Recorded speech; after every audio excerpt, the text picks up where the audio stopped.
Chers followers de Blanche Info, bonjour et bienvenue dans cet autre numéro de votre émission. Aujourd'hui, nous allons parler de la santé sexuelle et reproductive. Pour ce faire, nous avions décidé d'animer cette émission en deux parties. Dans la première partie, nous parlons de la santé sexuelle. De ce fait, je ne suis pas médecin. J'ai invité pour vous un docteur. Il s'appelle Jean Verhagen, coordonnateur adjoint de Blessing Medical Multiservices. Avec lui, nous allons aborder les différentes questions liées à la santé sexuelle. Docteur Jean, bonjour. Bonjour Madame Blanche.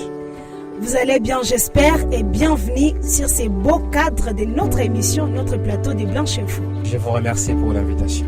Ensemble avec vous, nous allons parler de la santé sexuelle. Commencez par nous définir ce que c'est la santé sexuelle, docteur. La santé sexuelle est un état de bien-être physique, émotionnel, mental, associé à la sexualité. Ce qui m'intéresse ici, c'est associé à la sexualité. C'est quoi la sexualité? La sexualité, c'est cette action de la copulation, je pourrais dire, entre deux personnes ou des espèces. Docteur, quelle est l'importance de la santé sexuelle chez la jeune fille? Je dirais la santé sexuelle est fondamentale pour la santé, le bien-être général des personnes, des couples, voire même de la nation. Est-ce qu'une fille qui ne connaît pas des rapports sexuels peut produire des hormones? Oui, car la puberté commence généralement chez la jeune fille entre 8 et 14 ans.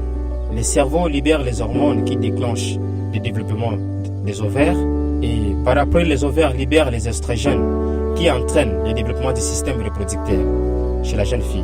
Vous verrez qu'une fille de 8 ans a le bourgeon du sein. Donc ce sont les signes de la puberté et qui va se développer par la pilosité, donc le poussée des poils au niveau axillaire.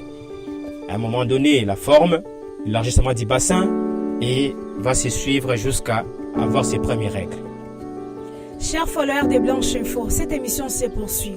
Vous savez que l'objectif principal est celui de créer un cadre d'échange pour la jeune fille, qu'elle trouve une personne à qui parler, une personne qui va répondre à ses différentes préoccupations. Alors, docteur, y a-t-il un âge idéal qu'une fille peut expérimenter un bon rapport sexuel?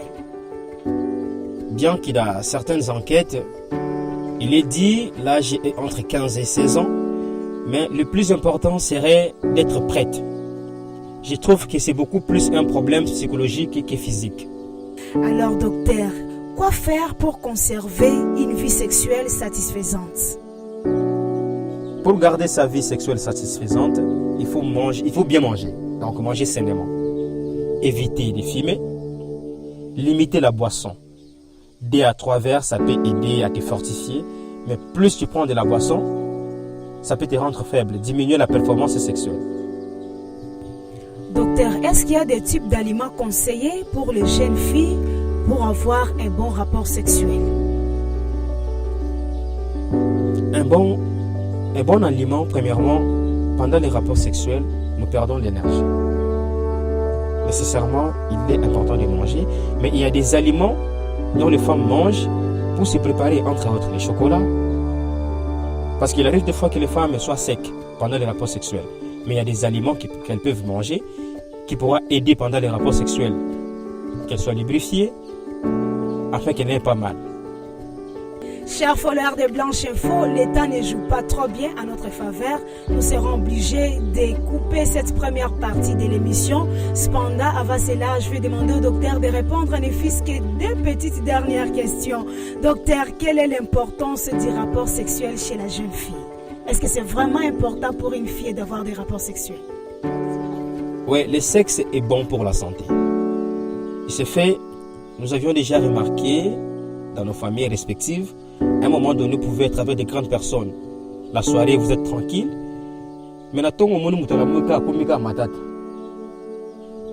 fait de ne pas passer un bon rapport sexuel, il tient comme tout stressé. Les rapports sexuels sont tellement bons pour la santé. Et les rapports sexuels luttent contre l'insomnie.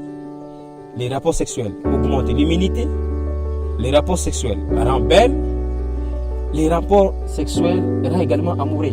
Vous savez, lorsque vous passez un bon rapport sexuel entre les partenaires, en tout cas, il y a cette communication, cette communion. Je vois le docteur parler avec émotion, sentiment. Je trouve vraiment que c'est bien, hein, chers followers de Blanche Info. Le sujet est tellement intéressant. Cependant, docteur, combien de fois par jour une fille à l'âge de passer les rapports sexuels peut consommer?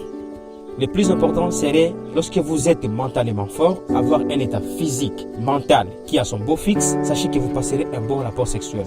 Même si vous le faites 3 fois par semaine, au cours d'un mois, 12 fois, c'est déjà satisfaisant. Ici, vraiment, on est obligé d'arrêter par là pour cette première partie.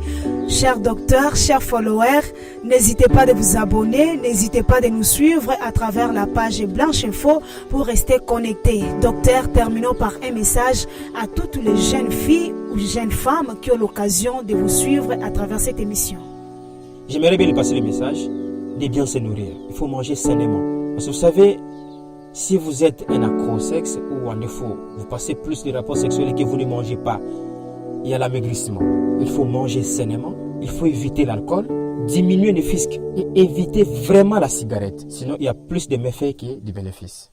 Nous sommes au terme de notre première partie de notre émission entre mère et fille, mais aujourd'hui c'était entre fille et père. Comprenez comme ça, c'était vraiment important de recevoir les docteurs pour décortiquer ces sujets.